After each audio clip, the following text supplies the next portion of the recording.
វីដេអូនេះជាវីដេអូបណ្ដុះបណ្ដាលដែលណែនាំអំពីនីតិវិធីការងារហប់ភើចាក់បេតុងនិងវិធានសុវត្ថិភាពចាំបាច់សូមទស្សនាវីដេអូនេះរហូតដល់ចប់មុនចាប់ផ្ដើមការងារពិនិត្យហានិភ័យជាមុនដើម្បីបង្ការគ្រោះថ្នាក់និងរួមគ្នាអនុវត្តការងារដោយសុវត្ថិភាពលក្ខខណ្ឌអនុវត្តទូទៅខាងក្រោមនេះជាលក្ខខណ្ឌទូទៅដែលត្រូវអនុវត្តនៅពេលធ្វើការងារហប់ភើចាក់បេតុងត្រូវពាក់ឧបករណ៍ការពារសុវត្ថិភាពផ្ទាល់ខ្លួនជានិច្ចនៅពេលធ្វើការរក្សាភាពស្អាតនិងមានរបៀបរៀបរយមុននិងបន្ទាប់ពីការងារទាំងអស់ត្រូវអនុវត្តបន្ទាប់ពីទទួលបានការអនុម័តលិខិតអនុញ្ញាតការងារត្រូវធានាផ្លូវដើរនិងកន្លែងធ្វើការឲ្យមានសុវត្ថិភាពហាមដោះចេញឬរុះរើឧបករណ៍និងសម្ភារៈសុវត្ថិភាពដោយគ្មានការអនុញ្ញាតហាមចូលជិតតំបន់លើកទម្ងន់ធ្ងន់ដោយប្រើក្រែនឬឧបករណ៍លើកផ្សេងចំណុចត្រួតពិនិត្យមុនការងារខាងក្រោមនេះជាចំណុចដែលត្រូវត្រួតពិនិត្យមុនចាប់ផ្ដើមការងារត្រួតពិនិត្យការពាក់ឧបករណ៍ការពារផ្ទាល់ខ្លួនដូចជាមួកសុវត្ថិភាពស្បែកជើងសុវត្ថិភាពខ្សែសុវត្ថិភាពស្រោមការពារជើងអាវសុវត្ថិភាពស្រោមដៃការពារការគៀបនិងវ៉ែនតាសុវត្ថិភាពត្រួតពិនិត្យស្ថានភាពភ្ជាប់ឆាកូរបស់ហប់ភើពិនិត្យសភាពខាងក្រៅរបស់ឆាកូខ្សែសង្វាក់លើកនិងឧបករណ៍ការពារទំពក់ត្រួតពិនិត្យស្ថានភាពឧបករណ៍ការពារការដួលរំរបស់ជណ្ដាលសុវត្ថិភាពចល័តឬជណ្ដាលបន្ទាប់ពីយន្តដឹកជញ្ជូនឈប់ត្រូវត្រួតពិនិត្យស្ថានភាពម៉ាស៊ីននិងការដំឡើងឧបករណ៍ទប់កង់ចាប់ពីពេលនេះទៅយើងនឹងពន្យល់អំពីនីតិវិធីការងារហប់ភើចាក់បេតុងនីតិវិធីការងារហប់ភើចាក់បេតុងមុនចាប់ផ្ដើមការងារទាំងអស់ត្រូវអនុវត្តច្បាប់រួមគ្នាអ្នកបំពេញការងារត្រូវពិនិត្យស្ថានភាពឧបករណ៍លើកមុនពេលភ្ជាប់សាកខបន្ទាប់ពីពិនិត្យឧបករណ៍លើករួចត្រូវដាក់ជណ្ដាលលើហប់ភើហើយឡើងទៅអ្នកបំពេញការងារត្រូវចងឧបករណ៍លើកជាប់នឹងទំពក់ហប់ភើឲ្យរឹងមាំនិងពិនិត្យម្ដងទៀតបន្ទាប់ពីពិនិត្យរួចក្រុមការងារ2នាក់ត្រូវថយក្រោយចុះតាមជណ្ដាលមកដីប្រសិនបើភ្ជាប់សាកខដោយមិនបានពិនិត្យឧបករណ៍លើកឲ្យបានគ្រប់គ្រាន់អាចកើតមានគ្រោះថ្នាក់ធ្លាក់ក្នុងអំឡុងពេលលើកហប់ភើអ្នកបញ្ជាសញ្ញាពិនិត្យជុំវិញនិងណែនាំរថយន្តឡាយបេតុងទៅកាន់ទីតាំងកំណត់អ្នកបញ្ជាសញ្ញាបញ្ជាក់ថារថយន្តឡាយបេតុងបានឈប់នៅទីតាំងកំណត់បន្ទាប់ពីបញ្ជាក់ការឈប់រថយន្តត្រូវដាក់ឧបករណ៍ទប់កង់អ្នកបំពេញការងារបើកបំពង់បង្ហូរបេតុងនិងភ្ជាប់ទៅហប់ភើបន្ទាប់ពីភ្ជាប់បំពង់រួចក្រុមការងារ2នាក់ឡើងជណ្ដាលត្រូវបញ្ចូលបេតុងមិនឲ្យលើសពី30សង់ទីម៉ែត្រពីគែមខាងលើហប់ភើហាមបញ្ចូលបេតុងលើសកម្រិត30សង់ទីម៉ែត្របន្ទាប់ពីពិនិត្យរួចក្រុមការងារ2នាក់ចុះតាមជណ្ដាលមកដីការចុះជណ្ដាលដោយបែរមុខទៅមុខអាចបណ្ដាលឲ្យធ្លាក់បានបន្ទាប់ពីចុះជណ្ដាលត្រូវដោះការភ្ជាប់បំពង់បង្ហូរកាត់បន្ថយការយោនិងរក្សាគម្លាតសុវត្ថិភាពពីកម្មករជុំវិញនៅពេលលើកហប់ភើលើកហប់ភើទៅកាន់កន្លែងចាក់បេតុងប្រសិនបើមិនគ្រប់គ្រងតំបន់ខាងក្រោមនិងមិនពិនិត្យឧបសគ្គអាចបណ្ដាលឲ្យមានការប៉ះទង្គិចជាមួយកម្មករផ្លាស់ទីទៅខ្សែចាក់បេតុងនិងកែតម្រូវទីតាំងច្រកបង្ហូរហប់ភើនៅតំបន់សុវត្ថិភាពប្រសិនបើប្រើកម្លាំងខ្លាំងពេកក្នុងការកែតម្រូវច្រកបង្ហូរឬមិនធ្វើការនៅតំបន់សុវត្ថិភាពអាចកើតគ្រោះថ្នាក់ត្រូវគៀបបានដាក់ហប់ភើនៅទីតាំងត្រឹមត្រូវហើយអនុវត្តការចាក់និងបង្រួមបេតុងការបង្រួមបេតុងត្រូវធ្វើលើវេទិកាការងារឬលើដីហាមឈរលើពុម្ពបើមិនពាក់វ៉ែនតាសុវត្ថិភាពបេតុងអាចខ្ទាតចូលភ្នែកនិងបង្កបួសធ្ងន់ធ្ងរបើមិនពាក់វ៉ែនតាសុវត្ថិភាពបេតុងអាចខ្ទាតចូលភ្នែកនិងបង្កបួសធ្ងន់ធ្ងរពិនិត្យឧបសគ្គនិងសម្ភារៈរក្សាគម្លាតសុវត្ថិភាពពីយន្តឡាយបេតុងនិងផ្លាស់ទីហប់ភើទៅទីតាំងកំណត់ដោះឧបករណ៍ទប់កង់ចេញពីយន្តឡាយបេតុងអ្នកបញ្ជាសញ្ញាពិនិត្យជុំវិញនិងណែនាំរថយន្តឡាយបេតុងឲ្យចាក់ចេញដោយសុវត្ថិភាពអនុវត្តការងារខាងលើម្ដងហើយម្ដងទៀតវីដេអូបណ្ដុះបណ្ដាលនេះពន្យល់អំពីនីតិវិធីសម្អាតហប់ភើចាក់បេតុងនិងច្បាប់សុវត្ថិភាពសំខាន់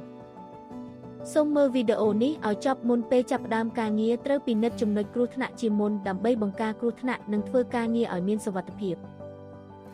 ចំណុចដែលត្រូវអនុវត្តរួម ខាងក្រោមនេះគឺជាចំណុចដែលត្រូវអនុវត្តពេលសម្អាតហុកភឺចាក់បេតុងពេលធ្វើការត្រូវពាក់ឧបករណ៍ការពារសុវត្ថិភាពជានិច្ចមុននិងក្រោយធ្វើការត្រូវរក្សាកន្លែងធ្វើការឲ្យស្អាតនិងមានរបៀបជានិច្ចការងារទាំងអស់ត្រូវធ្វើបន្ទាប់ពីទទួលបានការអនុញ្ញាតធ្វើការរួចប៉ុណ្ណោះពេលធ្វើការងារឡូថូត្រូវអនុវត្តតាមនីតិវិធីការងារសុវត្ថិភាពពេលធ្វើការត្រូវធានាឲ្យមានផ្លូវដើរនិងកន្លែងធ្វើការគ្រប់គ្រាន់ពេលធ្វើការនៅទីខ្ពស់2ម៉ែត្រឡើងទៅត្រូវភ្ជាប់ទំពក់ខ្សែក្រវ៉ាត់សុវត្ថិភាពហាមចូលចិត្តបញ្ជាឬជួសជុលឧបករណ៍ដែលកំពុងដំណើរការដោយគ្មានការអនុញ្ញាតហាមដកចេញឬរុះរើសម្ភារៈសុវត្ថិភាពនិងឧបករណ៍សុវត្ថិភាពដោយគ្មានការអនុញ្ញាតអ្នកដែលមិនមែនជាបុគ្គលិកអគ្គិសនីហាមប៉ះឧបករណ៍និងសម្ភារៈអគ្គិសនីដោយគ្មានការអនុញ្ញាតចំណុចត្រូវពិនិត្យមុនធ្វើការខាងក្រោមនេះគឺជាចំណុចដែលត្រូវពិនិត្យមុនចាប់ផ្ដើមការងារពិនិត្យថាឧបករណ៍ការពារផ្ទាល់ខ្លួនត្រូវបានពាក់ត្រឹមត្រូវឬអត់ត្រូវពាក់មួកសុវត្ថិភាពវ៉ែនតាសុវត្ថិភាពខ្សែក្រវ៉ាត់សុវត្ថិភាពស្រោមដៃនិងសម្លៀកបំពាក់ការពារធូលីពិនិត្យស្ថានភាពឧបករណ៍ចាក់សសម្រាប់ឡូថូពិនិត្យសឡូថូការដំឡើងអ៊ីនធឺឡុកនិងពិនិត្យថាប្រអប់សក្រុមមានខូចខាតឬអត់ពិនិត្យឧបករណ៍សុវត្ថិភាពនិងបរិយាកាសកន្លែងធ្វើការពិនិត្យថាម៉ាស៊ីនបាញ់ទឹកសម្ពាធខ្ពស់មានខូចខាតឬអត់ក្បាលបាញ់ភ្ជាប់ល្អឬអត់ស្រោមខ្សែភ្លើងមានសភាពល្អឬអត់និងមានការភ្ជាប់ដេរឬអត់ពិនិត្យថាជុំវិញហុកភឺមានវត្ថុរាំងស្ទះឬអត់អ៊ីនធឺឡុកដំណើរការល្អឬអត់និងរបារការពារត្រូវបានភ្ជាប់ល្អឬអត់ចាប់ពីពេលនេះទៅនឹងពន្យល់អំពីនីតិវិធីសម្អាតហុកភឺចាក់បេតុងនីតិវិធីសម្អាតហុកភឺចាក់បេតុងអ្នកធ្វើការនិងអ្នកជំនួយត្រូវធ្វើថេប៊មមុនចាប់ផ្ដើមការងារអ្នកធ្វើការនិងអ្នកជំនួយត្រូវធ្វើការជាក្រុម2នាក់ហើយពិនិត្យគ្នាទៅវិញទៅមកថាពាក់ឧបករណ៍ការពារត្រឹមត្រូវឬអត់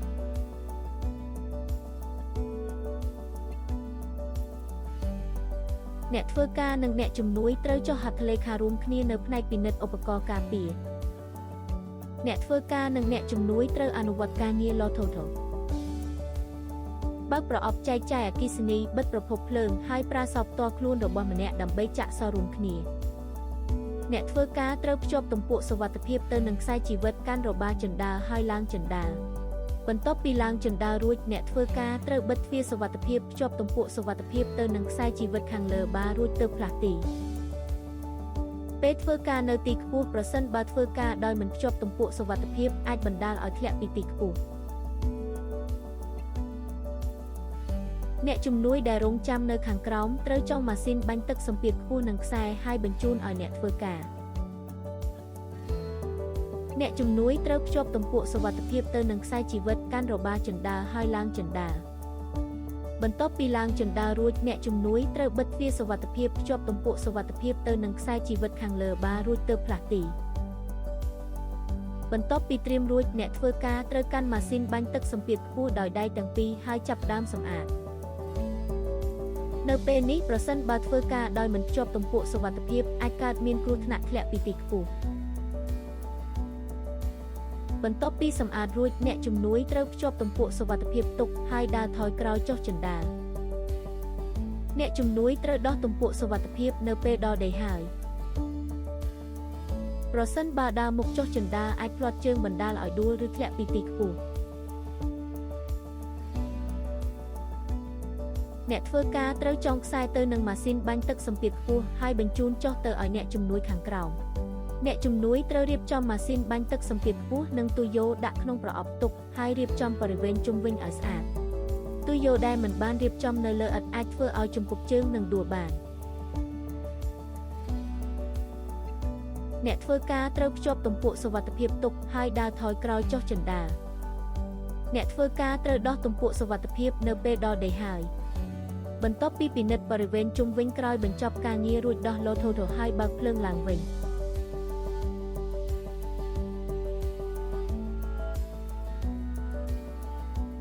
ការធ្វេសប្រហែសតិចតួចអាចនាំឲ្យមានគ្រោះថ្នាក់ធ្ងន់ធ្ងរថ្ងៃនេះក៏សូមអនុវត្តតាមនីតិវិធីសុវត្ថិភាពហើយធ្វើការងារឲ្យមានសុវត្ថិភាព